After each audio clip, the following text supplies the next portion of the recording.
자, 여러분 반갑습니다. 옆에 계신 분들과 같이 한번 인사하겠습니다. 반갑습니다. 잘 오셨습니다. 진짜 잘 오신 분들 두 분 계시죠?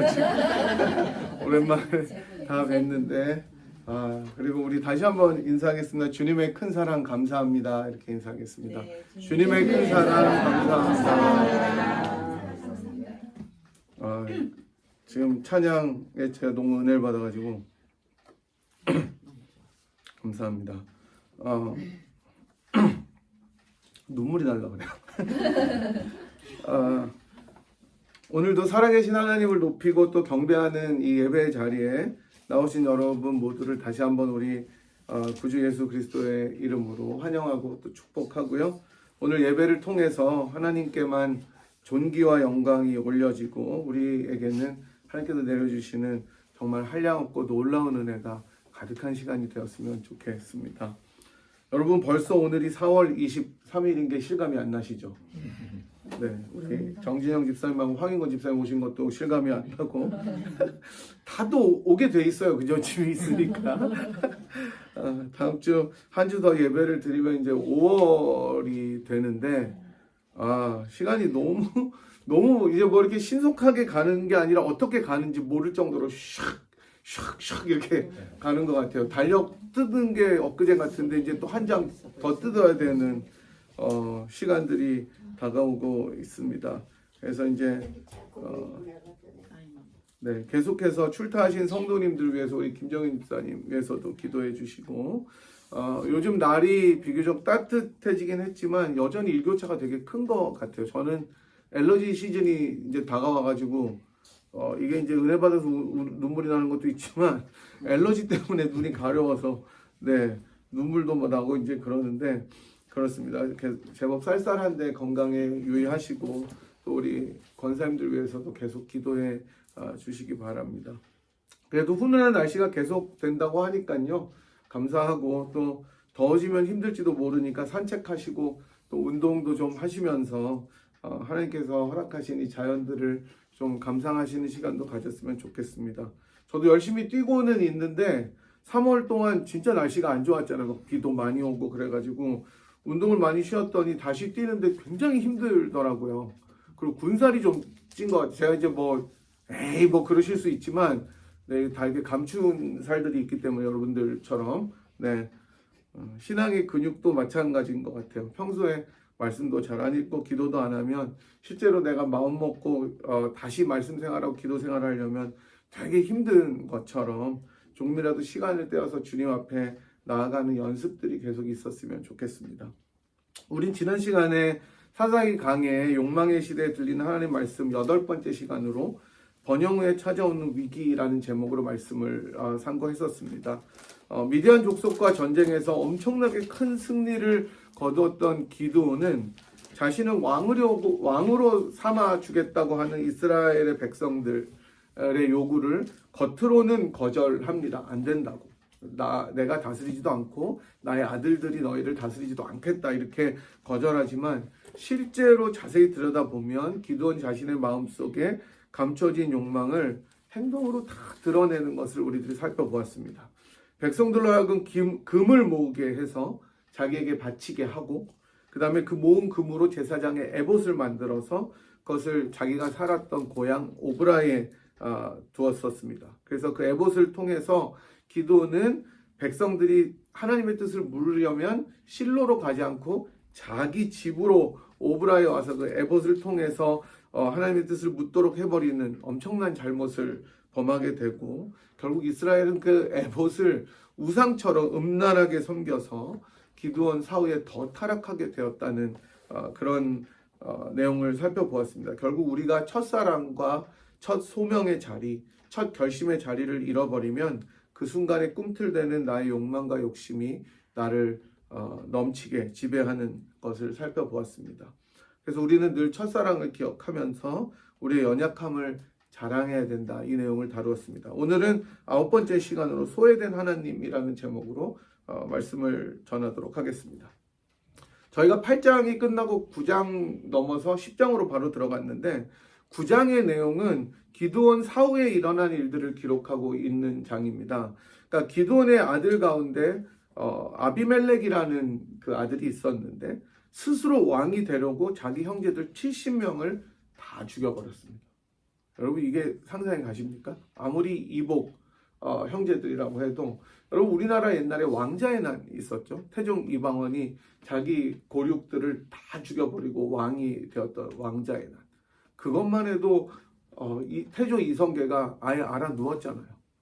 가장 아끼는 아들이 죽어서가 아니라 모든 아들들이 거의 다 살육 당했기 때문에 알아서 누워서 아예 함흥으로 가서 아버지를 모셔오라는 그 차사들을 다 죽여버리는 함흥차사라는 말이 거기서도 나오고, 이 왕자의 난, 이 진짜 이 권력이 뭐라고 참 정말 비참한 일들이 생겼던 것입니다. 또 우리나라에서는 뭐 최근도 아니죠. 이제 몇십 년 전인데 현대가에서 죽이지는 않았지만 그 왕자의 난이라 그래서 서로 가장 정주영 회장의 뒤를 이어서 누가 제일 실권을 가진 건가, 이제 이것 때문에 또 형제들 사이에 다툼이 일어나서 또 어떤 사람은 또 목매어서 자살하기도 하고 이런 일들도 있었습니다. 그게 이제 현대판, 진짜 현대판이죠. 모던도 되고 현대도 되고 현대판 왕자의 난이었습니다. 근데 이미 이런 일들은 고대에도 많이 있었고 그 중에 가장 잔인했던 사건 중에 하나가 9장에 나오는 아비멜렉의 사건이었습니다. 자기가 왕이 되려고 형제들 70명을 다 죽여버립니다. 하지만 그렇게 불법으로 이스라엘을 다스리던 아비멜렉은 결국 굉장히 비참한 최후를 맞이하게 되죠. 여인이 맷돌로 찍어서 죽여버립니다. 그래서 자신의 악행의 죗값을 담당하게 되는 것이죠. 이 아비멜렉의 사건은 기드온이 아무리 큰 용사였더라도 신앙을 대물림하는데 얼마나 크게 실패했는지를 보여줍니다. 아버지는 신앙이 너무 좋아요. 너무 좋고 너무 헌신 많이 하고 교회를 세우고 다 좋은데 자식들이 신앙이 없는 거예요. 이거는 다르게 살았기 때문입니다. 그러니까 형식적인 신앙으로는 좋았지만 자녀들에게 신앙은 왜 대물리면 안 되겠습니까? 세상의 가치들을 자녀들에게 도리어 물려줬기 때문이었습니다. 그러니까 이스라엘은 계속 실패하고 있습니다. 그리고 이제 이 아비멜렉 사건 뒤에 두 사사 돌라와 야일을 통해서 하나님께서는 계속해서 이스라엘을 구원하지만 이스라엘은 여전히 악순환의 고리에서 벗어나지 못하고 평화가 찾아오면 곧 우상을 섬기는 일을 멈추지 않고 계속해서 거듭거듭 죄의 늪에 빠지게 됩니다. 그 내용이 이제 10장 6절부터 나오고 이제 오늘 우리가 살펴보는 본문의 내용이 되겠습니다. 이스라엘은 여호와의 목전에 또다시 악을 행합니다. 참 지겹습니다. 이게 사실. 그죠? 굉장히 똑같은 거를 계속 하는데 사사기의 저자는 똑같은 패턴을 계속 똑같이 보여줍니다. 변하지 않는다는 거예요, 사람들. 그래서 또다시 악을 행하는데 바알과 아스다롯과 아람의 신들과 시돈의 신들과 모압의 신들과 암몬 자손의 신들과 블레셋 사람의 신들을 섬기고 여호와를 버리고 여호와를 섬기지 않았다. 이렇게 6절에서 이야기하는데 무려 7개의 우상들이 등장합니다. 그러니 얼마나 이스라엘이 타락했는지를 극명하게 보여주는 것이죠. 지금까지 등장했던 사사들의 이야기에 나왔던 우상들을 총집합해서 다 같이 섬기는 겁니다. 정말로 이스라엘은 세대가 지나갈수록 이제 바알과 아스다롯만 섬기는 것이 아니라 모든 이방신들을 골고루 다 섬기게 된 거예요. 더 하나님을 멀리하고 자기의 입맛에 맞는 신들, 우상들을 택하고 섬기는 정신을 차리지 못하는 모습들이 나옵니다. 평안이 찾아오고 조금 번영하는가 싶으면 우리가 언제 그랬느냐는 듯이 다시 하나님을 망각하고 자기의 좋은 대로 살려고 하는 죄성을 본문은 보여주고 있습니다. 그러자 사사기의 이 악순환의 고리처럼 여호와 하나님께서는 다시 이스라엘을 원수의 손에 붙입니다. 똑같은 패턴입니다. 당연한 수순이에요. 그러면 다음 스텝은 뭡니까? 이스라엘이 어떻게 합니까? 고통스러우니까 다시 하나님께 살려달라고 부르짖습니다. 구원해달라고 다시 울부짖어요. 그런데 이번에는 하나님께서 다른 사사들의 사건이 있을 때와는 조금 다르게 말씀하십니다. 원래는 주님께서 불쌍히 여겨주시고 그들의 목소리를 청종하시고 사사를 일으키시잖아요. 이번에는 아니었습니다. 하나님께서는 지금껏 내가 다 구원했는데도 너희들이 하는 것을 보니까 안 되겠다 이렇게 말씀하시는 거예요. 지금까지 패턴을 보면 이스라엘이 우상을 섬기다가 딴 원수들이 와서 자기들을 압제하고 고통스럽게 하면 울부짖잖아요. 주님 구해주세요. 살려주세요. 우리가 잘못했어요. 그러면 하나님께서 마음이 막 불붙는 듯해서 그래 내가 너네를 다 살려줄게 하면 사사를 일으키셨어요. 근데 하나님께서 이번에는 작정하신 거예요. 안 돼 라고 말씀하십니다. 그게 13절과 14절에 하나님께서 말씀하신 내용입니다. 너희가 나를 버리고 다른 신들을 섬기니 그러므로 내가 다시는 너희를 구원하지 아니하리라. 가서 너희가 택한 신들에게 부르짖어 너희의 환난 때에 그들이 너희를 구원하게 하라. 우상한테 가라는 거예요. 니네가 섬기는 그 신한테 가서 그 신들로 하여금 너희가 스스로 구원할 수 있도록 부탁해라 라고 말씀하는 거예요. 나는 이제 손 떼겠다는 거예요. 안 하겠다는 거예요. 너희들이 섬기는 그 신들에게 구원해 달라고 해라 라고 말씀하십니다. 그야말로 난리가 난 것입니다. 이게 하나님을 수단으로 생각할 때 일어나는 엄청난 비극입니다. 하나님은 마치 내가 원하는 대로 내 입맛에 맞게 행동하셔야 하는 것처럼 느끼는 인생들에게 이러한 처참한 현실이 다가오게 되는 것입니다. 내가 하나님께 맞추는 것이 아니라 하나님이 나한테 맞춰야 된다고 생각하는 것. 이게 얼마나 현대의 많은 신앙인들이 또 이전의 많은 신앙인들이 범하고 또 범했던 큰 오류입니까? 하나님은 내가 필요할 때 도와줘야 된다는 거예요. 그동안 나는 하나님이랑 어떻게 살았는지 모르는데 내가 하나님을 어떻게 대접했는지는 전혀 상관하지 않고 내가 급할 때 소방수처럼 와서 불을 꺼주는 분이 하나님이라고 생각하고 사는 사람들이 너무나 많이 있다는 것입니다. 하나님은 수단이에요. 그런 답변을 들으니까 이스라엘은 진짜 패닉이 온 것입니다. 계속 조릅니다. 막 갑자기 범죄를 다 고백해요. 갑자기 회개해요. 갑자기 정결하게 해요. 그동안 그렇게 살지도 않고 하나님은 저쪽에 뒷방에다가 모셔놓고 먼지가 가득 쌓은 방에 하나님은 처박아놓고 살다가 이제 자기의 욕심대로 자기가 번영을 누리는 대로 이 우상을 섬기며 살아가다가 급하니까 갑자기 방을 청소하고 하나님께 나아가서 기도하는 것입니다. 범죄를 고백하고 자신을 정결하게 하고 갑자기 자기네들이 그렇게 연락에 섬겼던 이방신들을 제하고 여호와를 섬깁니다. 막 예배해요. 그러자 16절에 나오듯이 여호와께서는 이스라엘의 곤고로 말미암아 마음에 근심하셨다라고 하십니다. 여기서 이제 근심하셨다는 말은 진짜 원어를 직역하면 마음이 짧아졌다. impatient 했다는 거. 막 견디지 못했다. impatient 했다. 견딜 수 없는 상황에 대해서 좌절하시거나 격분하시거나 분노하셨다. 이렇게 나타낼 수 있는 표현입니다. 그렇다면 하나님께서 무엇에 대해서 이런 좌절이나 격분이나 또는 분노를 가지셨을까요? 16절을 보면 이스라엘의 곤고라고 나와 있습니다. 이스라엘의 곤고로 말미암아 마음이 짧아지시고 힘들어 하셨다 이렇게 나와 있습니다. 우리가 그냥 읽으면 하나님께서는 이스라엘이 당하는 어려움과 환난 때문에 그 마음에 근심하시고 마음이 막 불붙는 것 같았다. 그래서 정말 많은 설교자들이나 또 학자들이 이 구절을 잘못 해석해서 하나님, 여러분 이거 그냥 읽으면 여러분 어떤 것 같아요? 하나님이 도와준다는 겁니까? 안 도와준다는 겁니까? 하나님이 도와주려고 하는 그런 인텐션이잖아요.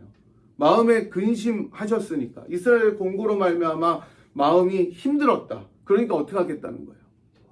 도와주겠다는 거잖아요. 그런데 그냥 읽으면 그렇지만 더 좋은 해석은 이 하나님께서 이스라엘의 악함과 죄악을 견디지 못해서 분노하셨다는 해석입니다. 왜냐하면 여기서 우리말에 곤고로 번역된 이 단어는 곤고하다, 고생하다, 고통하다는 그 명사의 뜻도 있지만 악함, 죄악이라는 뜻도 가지고 있기 때문입니다. 따라서 하나님께서는 이스라엘의 죄악 때문에 마음에 격분하셨다라고 읽는 것이 더 올바른 읽기입니다. 그렇게 읽으면 하나님께서 이스라엘이 반복적으로 위기 때마다 부르짖는 형식적인 회개를 견디지 못하셨다라는 의미가 되는 것입니다. 바로 여기서부터 다음 주, 그 다음 주까지 계속 살펴볼 입다의 이야기 내내 하나님께서는 이 내러티브에 등장하지 않습니다. 하나님께서 침묵하시는 거예요. 하나님이 없어요, 이제. 입다를 세우신 분도 하나님이 아니에요, 나중에 보면. 이렇게 볼 때 이스라엘 백성들의 문제는 형식적인 회개를 통해서 자신들의 문제를 해결하기 원했던 것이었습니다. 하나님은 철저하게 자기들의 문제를 해결해야 되는 존재고 수단이었습니다. 하나님을 그렇게 전락시켜 버린 것이었습니다. 여러분, 진정한 회개란 것은 나의 내적 변화를 동반한 외적 변화입니다. 내가 잘못 가고 있었던 길이 있다면 그것을 돌이키는 것입니다. 내가 오른쪽으로 갔던 것이 잘못되었다면 왼쪽으로 그 방향을 트는 것이 회개예요. 익숙하고 편안한 길이 아니더라도 하나님이 원하는 그 길에 나의 삶의 걸음을 한 걸음 내딛는 용기가 회개인 것입니다. 그래서 회개가 힘들어요. 회개가 고달픕니다. 왜냐하면 익숙하지 않기 때문이에요. 편하지 않기 때문이에요. 내 본성과는 전혀 다르게 내가 마음을 먹고 행해야 하는 일이 회개이기 때문에 회개하는 삶은 정말 이전과의 삶과 결별하는 결단이 있는 삶이어야 된다는 것을 보여줍니다. 하나님에 대한 인식도 바꿔야 돼요. 나의 삶의 동기도 바꿔야 돼요. 그리고 나의 삶의 행함도 바꿔야 되는 것이 회개입니다. 이게 진정한 회개죠. 하지만 이스라엘은 정말 형식적으로 회개했습니다. 살기 위해 회개했던 것이죠. 물론 이해할 수 있습니다. 하지만 그때를 때우는 거예요. 진정하게 마음 깊은 곳으로부터의 통회함이 아니라 위기를 벗어나기 위한 수단으로 회개를 한 것입니다. 그래서 하나님을 내가 필요할 때 응답해야 되는 존재, 마치 알라딘 램프의 요정 지니처럼 싹 기도로 이렇게 램프를 문지르면 퍽 나타나서 주인님, how may I help you? 라고 여겼던 것입니다. 지금까지 이렇게 철없던 이스라엘에게 하나님께서는 그럼에도 불구하고 사사를 일으켜서 구원해 주셨지만 이번에는 달랐던 것입니다. 이제 이스라엘은 하나님의 도움 없이 하나님의 침묵 속에서 전쟁을 치러야 되는 절체절명의 상황에 놓여버리게 되었습니다. 아무도 안 도와주는 거예요. 자기 힘으로 자기들의 위기를 극복해야 되는 정말로 힘든 상황에 놓여 있었습니다. 만약 하나님께서 근심하심으로 이스라엘을 도우기로 하셨다면 이전처럼 사사를 세우셨을 텐데 그런 이야기가 전혀 없습니다. 하나님께서는 이스라엘에게 지금 철저하게 침묵하고 계십니다. 여러분, 그럴 때 어떻게 해야 됩니까? 하나님이 침묵하고 계실 때 어떻게 해야 됩니까? 이스라엘은 무엇을 해야 되었습니까? 이스라엘이 행해야 될 것은 무엇이었습니까? 당연히 대우각성하고 계속 회개하고 엎드려 하나님께 살려달라고 해야 되는 거예요. 석고 대죄를 드리는 것처럼 무릎을 꿇고 이마를 찌으며 에스라에 나온 것처럼 죄를 뿌리면서 하나님 우리가 잘못했다고, 천지 하나님께 죄를 범했다고 계속해서 모여서 집단의 죄, 개인의 죄를 자복해야 되는 것 아닙니까? 그게 당장 앞에 놓인 위기에 대처하는 유일한 방법이잖아요. 하지만 이스라엘은 18절에 보니까 또 다시 자신들의 대안을 내어놓으면서 하나님을 모든 과정에서 철저하게 소외시키는 죄악을 범합니다. 우리 18절 같이 한번 읽어볼까요? 18절 같이 한번 찾아서 읽어보겠습니다. 시작. 길앗 백성과 방백들이 서로 이르되 누가 먼저 나가서 암몬 자손과 싸움을 시작하라. 그가 길앗 모든 주민의 머리가 되리라 하니라.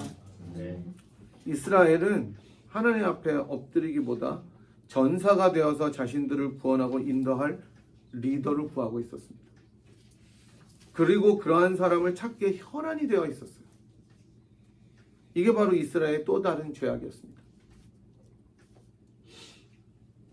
끊임없이 자기의 방책을 강구하고 생각해서 그 모든 과정에서 하나님은 소외되든지 말든지 내 앞에 불을 꺼버리는, 기다리지 못하고 진득하게 하나님의 때와 시기를 구하고 못 기다려서 내 방법대로 돌아가서 그대로 다시 하는 것.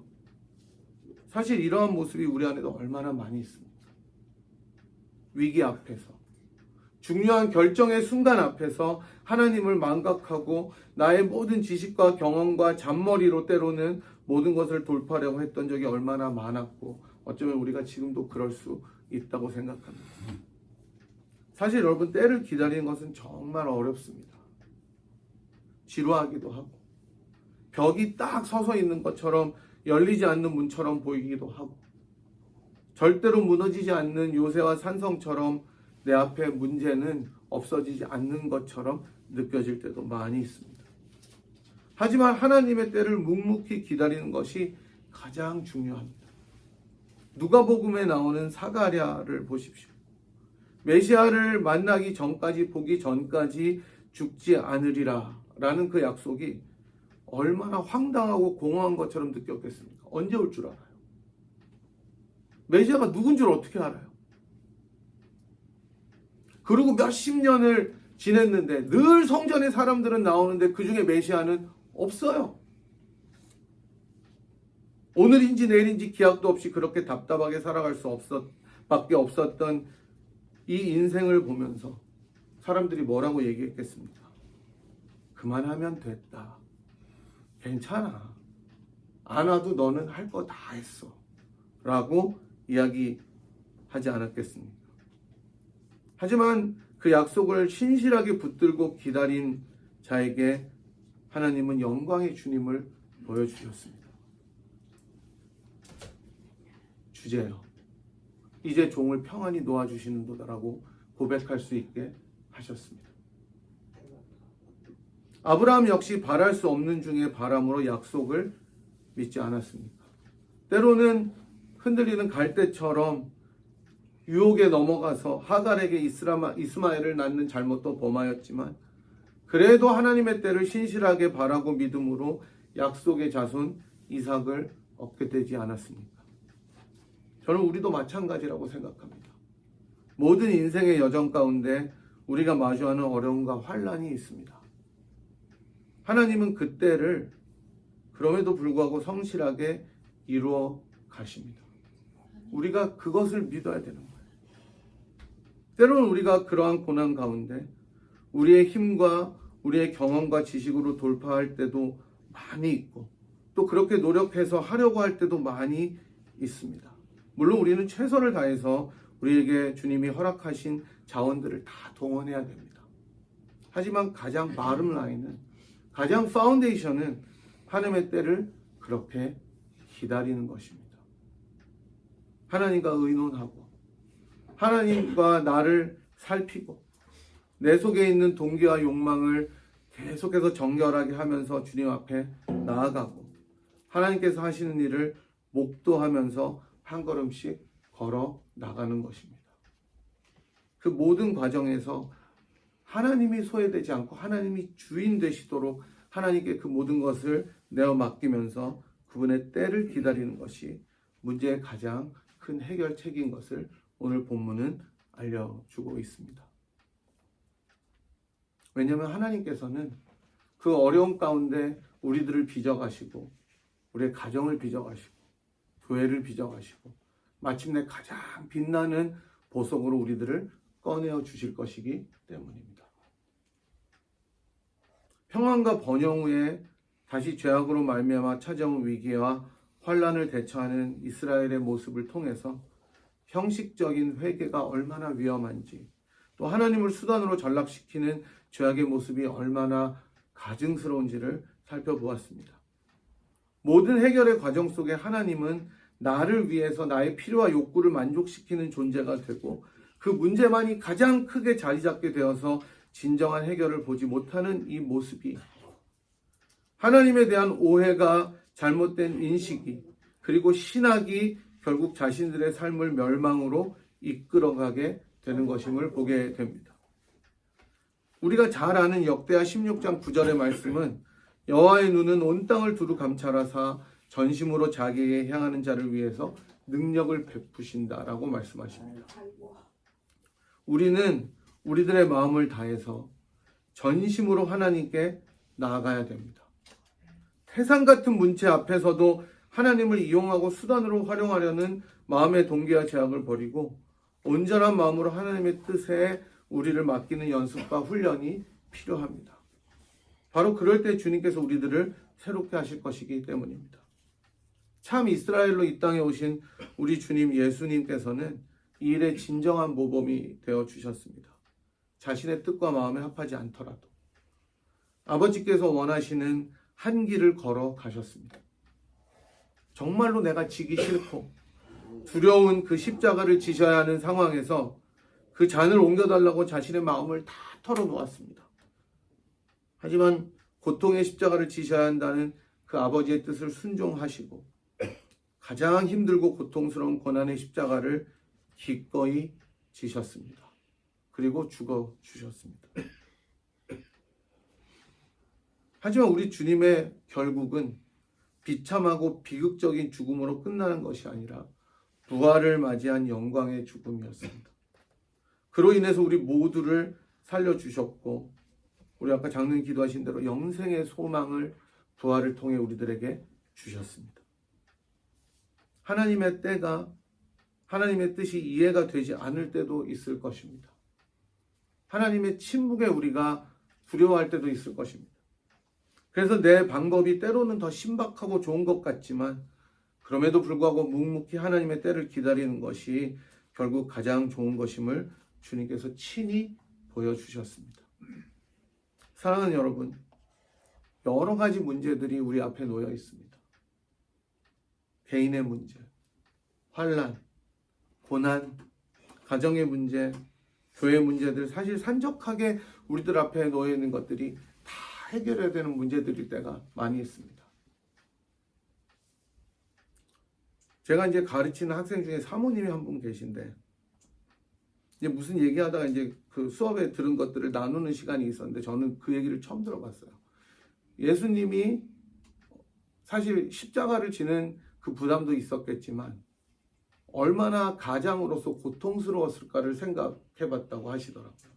근데 그 사모님이 되게 힘든 사모님이에요. 목사님도 목회 너무 어렵게 하시고. 근데 저는 진짜 처음 생각해봤어요. 우리들은 그냥 예수님이 십자가의 그 고통, 그죠? 그 평생의 죽음의 고통대로 그것을 짊어지시고 스트레스를 많이 받으셨을 거라고 생각을 했는데 동생들이 있었고 어머니를 부양해낸 한 가정의 가장으로서도 짊어져야 하는 그 무게가 있지 않았을까라고 그거를 나누는데 되게 마음이 먹먹하더라고요.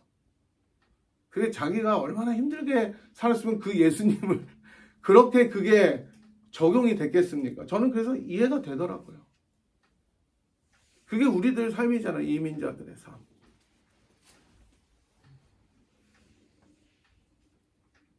그렇지만 바로 그때 주님이 일하십니다. 내가 아니라 주님이 일하도록 해야 됩니다. 그래서 주님께 너의 모든 짐을 맡겨버리라. 그리하면 주가 너희를 돌보시고 지키신다고 베드로는 이야기합니다.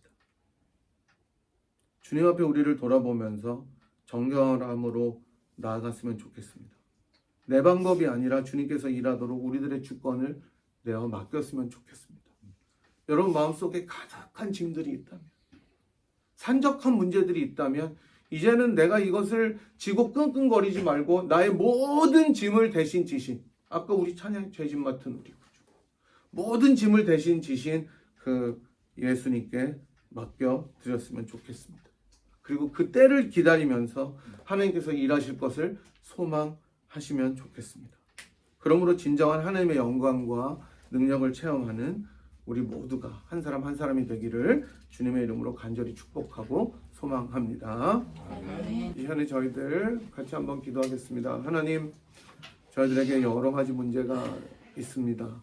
또 찾아올 때 하나님께서 저희를 인도하시는 그 방법대로 인도함을 받고 기다릴 수 있는 믿음을 더하여 주시옵소서. 우리가 기도하고 우리들의 여러 마음으로 정말 하나님을 수단화하지 않고 하나님을 목적으로 생각하고 하나님의 때를 기다리는 저희들 되게 하여 주시옵소서. 기도하시고 우리들이 그러한 부담으로 내가 스스로 지고 있는 짐들이 있다면 이간 하나님 앞에 맡기는 시간을 가졌으면 좋겠습니다. 주님, 제 짐을 주께서 다 맡아주신 것을 믿사오니 주님, 저를 사랑 줄로서 그 묶어주신 은혜로 인도하여 주시옵소서. 주님, 제 짐을 대신 지시는 하나님을 따라 살아가게 하옵소서. 우리 두 가지 가지고 함께 기도하도록 하겠습니다. 함께 기도합니다.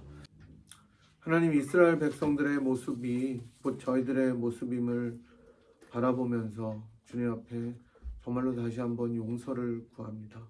회개합니다. 하나님, 저희들이 하나님을 수단으로 생각하여 하나님을 정말로 저희들의 필요에 맞추어 색칠하려고 했던 죄악들을 용서하여 주시옵시고, 하나님, 우리가 하나님을 진정한 주님으로 인정하고 섬기며 하나님이 하시는 그 일에 저희가 저희들의 눈을 맞추고 발걸음을 떼어 동행하는 인생이 되도록 은혜 내려주시기를 원합니다.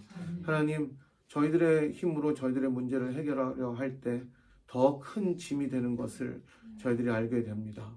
하나님, 저희들 가운데 너무나 큰 무거운 짐과 부담을 지고 인생의 길을 걸어가는 영혼들이 있다면 하나님, 그 짐을 대신 지신 우리 구주 앞에 모든 것을 내려놓고 맡겨드릴 수 있는 믿음을 허락하여 주시옵시고, 또한 그런 짐을 대신 지신 주님께서 우리들의 손을 붙잡고 우리들을 안고 가시는 그 은혜의 하나님이신 것을 기억하면서 그 안아주심 가운데 하나님의 사랑과 은혜와 긍휼을 체험하며 이 인생을 주님을 위하여 살아가는 삶이 되도록 은혜 내려주시기를 원합니다.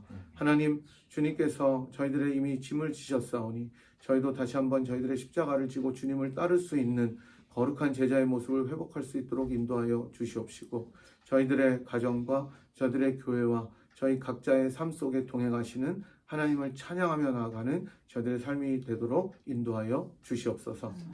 지금은 우리의 모든 죄악의 짐을 대신 지시고 우리를 하나님 앞으로 인도하여 주셔서 하나님의 아들과 딸로 삼아주신 우리 구주 예수 그리스도의 무한하신 은혜와 그 아들을 아끼지 아니하시고 우리 모두를 기꺼이 우리들을 위하여 기꺼이 내어주신 하나님 아버지의 극진하신 사랑하심과 성령 하나님의 위로 교통 충만하심이 하나님을 더 이상 수단으로 생각하지 아니하고 하나님의 때를 묵묵히 기다리며 우리들의 모든 짐을 그리스도 앞에 내려놓고 주님과 동행하고 살아가기로 결단하고 돌아가는 이 자리에 함께한 주의 백성들 한 분 한 분 머리머리에 사랑하는 분야의 재단 위에 지금부터 영원토록 함께 하시기를 간절히 축원하옵나이다. 아멘.